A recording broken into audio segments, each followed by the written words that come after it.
Le titre du livre, c'est la grâce, la puissance de l'évangile. Le titre du livre, c'est la grâce, la puissance de l'évangile. Il est écrit par le bien-aimé frère André Oumak.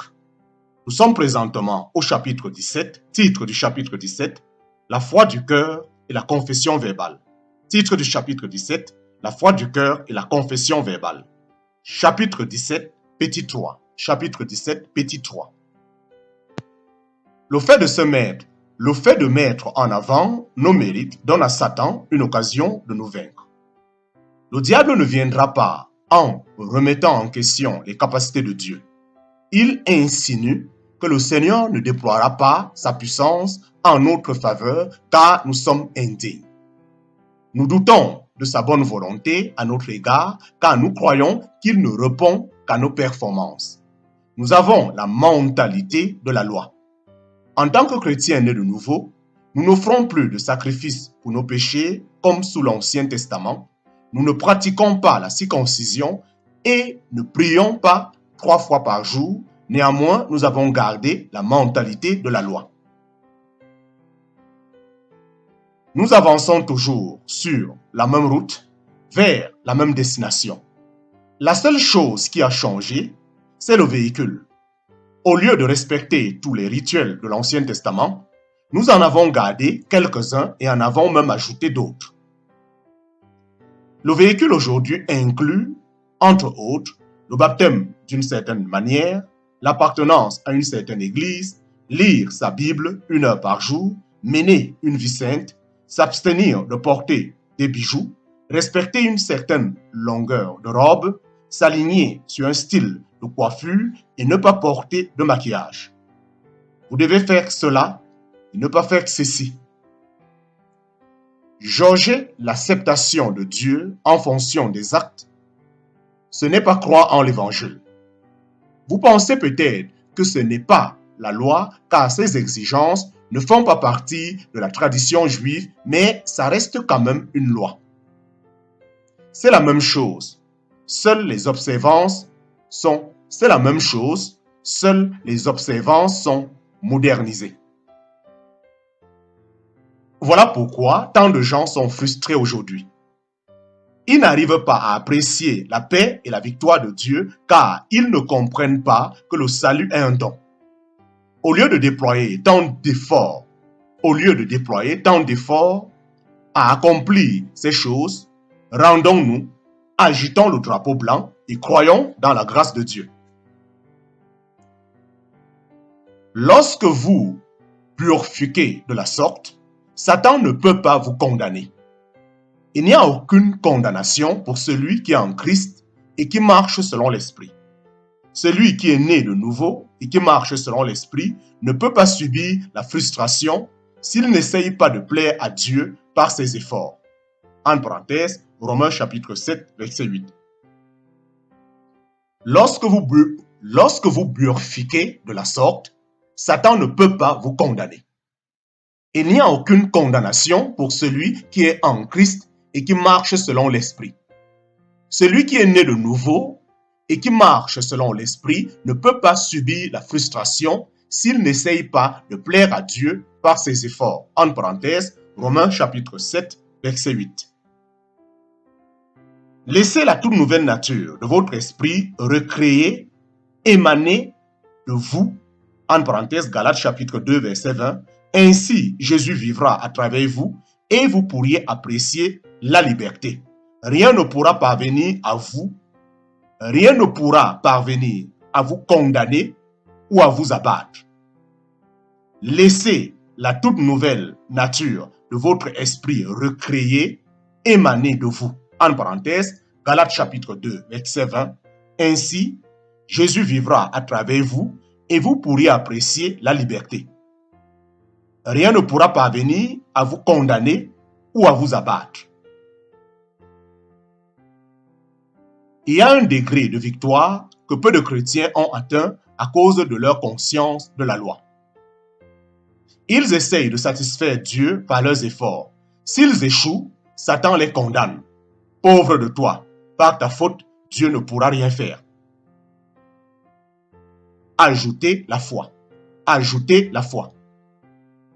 L'Évangile expose ce mensonge. L'Évangile expose ce mensonge.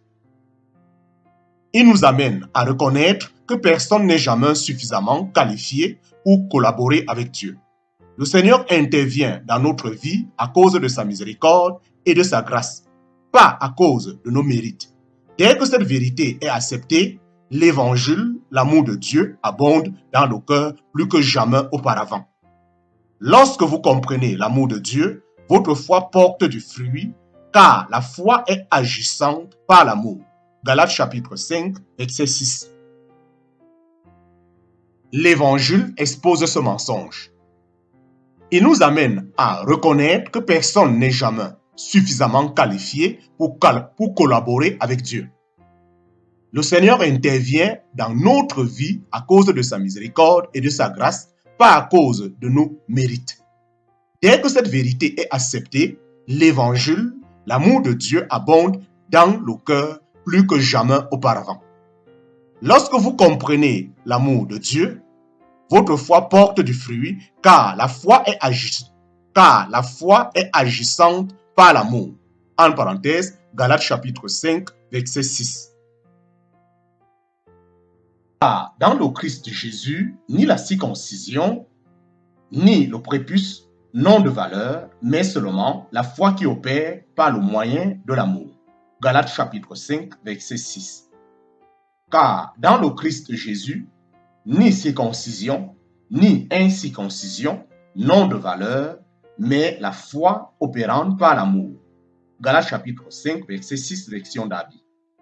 Car pour ceux qui sont unis à Jésus-Christ, ce qui importe, ce n'est pas d'être circoncis ou incirconcis, c'est d'avoir la foi, une foi qui se traduit par des actes inspirés par l'amour.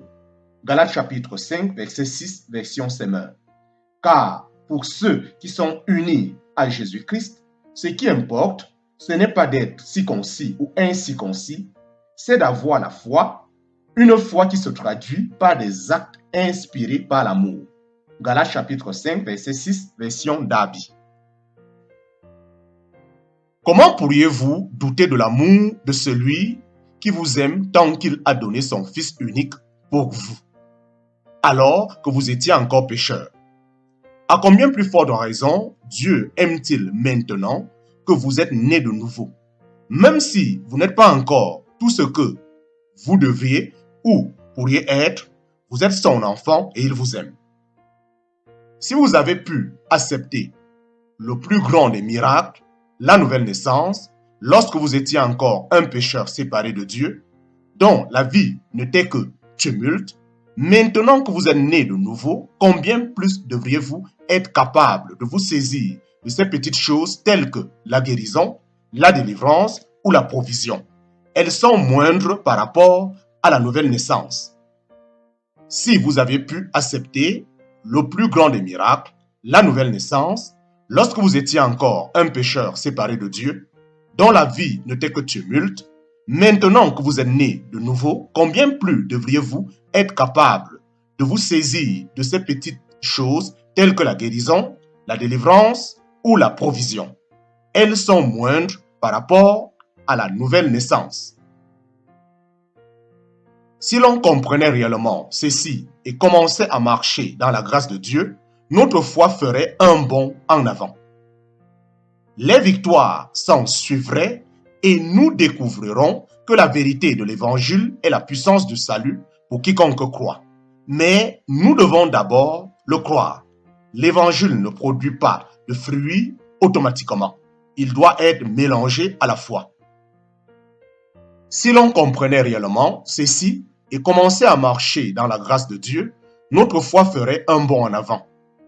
Les victoires s'en suivraient et nous découvrirons que la vérité de l'Évangile, c'est la puissance du salut pour quiconque croit. Mais nous devrions d'abord le croire.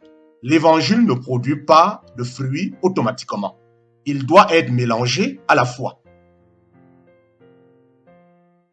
Car cette bonne nouvelle nous a été annoncée aussi bien qu'à eux, mais la parole qui leur fut annoncée ne leur servit de rien parce qu'elle ne trouva pas de la foi chez ceux qu'il entendit. Hébreux chapitre 4, verset 2. Car cette bonne nouvelle nous a été annoncée aussi bien qu'à eux, mais la parole qui leur fut annoncée ne leur servit de rien parce qu'elle ne trouva pas de la foi chez ceux qui l'entendirent. Hébreux chapitre 4, verset 2. Cherchons à découvrir l'évangile, à le comprendre et à le croire. Alors, la parole nous profitera.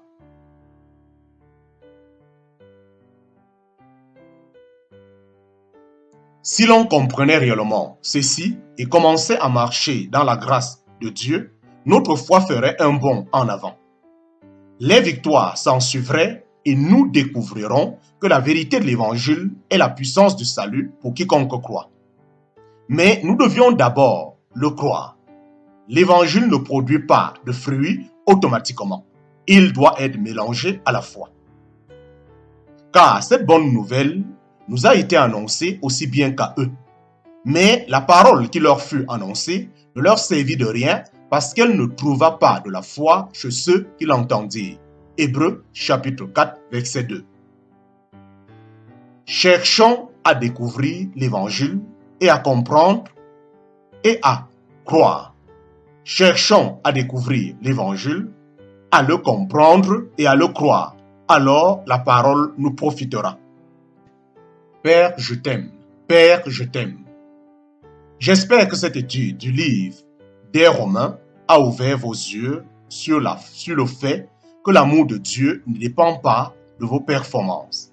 Cette compréhension n'empêche pas de pécher, mais vous libère du péché. Plus vous comprenez la bonté de Dieu, plus la domination du péché sur vous est affaiblie et plus vous êtes inclin à vous repentir. Je vous prie que Dieu vous donne cette révélation et que votre intelligence soit renouvelée par cette vérité magnifique. Puisque ces vérités agissent dans votre vie au point que vous soyez plus conscient de la justice que du péché. J'espère que cette étude du livre des Romains a ouvert vos yeux sur le fait que l'amour de Dieu ne dépend pas de vos performances. Cette compréhension n'empêche pas de pécher, mais vous libère du péché. Plus vous comprenez la bonté de Dieu, plus la domination du péché sur vous est affaiblie et plus vous êtes inclin à vous repentir. Je prie que Dieu vous donne cette révélation et que votre intelligence soit renouvelée par cette vérité magnifique. Puisque ces vérités agissent dans votre vie au point que vous soyez plus conscient de la justice que du péché. Hébreux chapitre 10, verset 2. À la lumière de ce que le Seigneur vous a révélé au sujet de votre relation avec lui, pourquoi ne pas prendre un moment pour prier? Père, je te remercie de ce que tu m'as rendu juste par la foi en ton Fils. Merci de m'avoir donné le droit, le don, de me tenir debout en règle devant toi. S'il te plaît, aide-moi à comprendre pleinement ces vérités et à les appliquer quotidiennement à ma vie. Je veux te glorifier avec ma sainteté, mais pour les bonnes raisons. Par la foi, je reçois dans mon cœur les vérités de ta parole. Merci pour tant de bonté à mon égard, je t'aime. Père, je te remercie de ce que tu m'as rendu juste par la foi en ton Fils. Merci de m'avoir donné le droit, le don, de me tenir debout en règle devant toi. S'il te plaît, aide-moi à comprendre pleinement ces vérités et à les appliquer quotidiennement à ma vie. Je veux te glorifier avec ma sainteté, mais pour les bonnes raisons. Par la foi, je reconnais dans mon cœur les vérités de ta parole. Merci pour tant de bonté à mon égard. Je t'aime.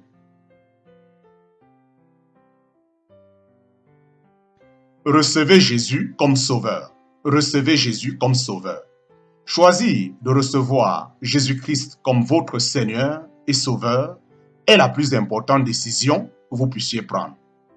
La parole de Dieu promet, si tu confesses de ta bouche le Seigneur Jésus et si tu crois dans ton cœur que Dieu l'a ressuscité dans les morts, tu seras sauvé. Car en croyant du cœur, on parvient à la justice, et en confessant de la bouche, on parvient au salut. Romains chapitre 9, versets 9 et 10. Romains chapitre 10, Romains chapitre 9, versets 9 et 10. Car quiconque invoquera le nom du Seigneur sera sauvé. Romains chapitre 10, verset 10. Car quiconque invoquera le nom du Seigneur sera sauvé. Romains chapitre 10, verset 10. Par sa grâce, Dieu a déjà fait tout pour pouvoir au salut. Votre part, simplement croire et recevoir. Priez ainsi à haute voix. Jésus, je confesse que tu es mon Seigneur et mon Sauveur. Je crois dans mon cœur que Dieu t'a ressuscité d'entre les morts. Par la foi dans ta parole, je reçois le salut maintenant. Merci de me sauver. Priez ainsi à haute voix. Jésus, je confesse que tu es mon Seigneur et mon Sauveur. Je crois dans mon cœur que Dieu t'a ressuscité d'entre les morts. Par la foi dans ta parole, je reçois le salut maintenant. Merci de me sauver. Au moment même où vous confiez votre vie à Jésus-Christ, la vérité de sa parole se réalise dans votre esprit. Vous êtes né de nouveau. Il y a un vous flambant neuf. Il y a un vous flambant neuf. Fin du chapitre 17. Fin de ce livre, la grâce, la puissance de l'évangile. Je remercie le Seigneur qui a pu m'utiliser comme instrument pour vous permettre de pouvoir l'écouter. Certainement, beaucoup de manquements et beaucoup d'erreurs ont été introduits pendant la traduction, mais veillez recevoir la conduite de l'Esprit de Dieu afin que ce livre soit une bénédiction et un encouragement pour vous affermir et vous fonder dans la véritable foi et dans cette véritable grâce qui est la puissance de l'Évangile. Que toute la gloire soit au Seigneur Jésus-Christ, au siècle des siècles. Amen.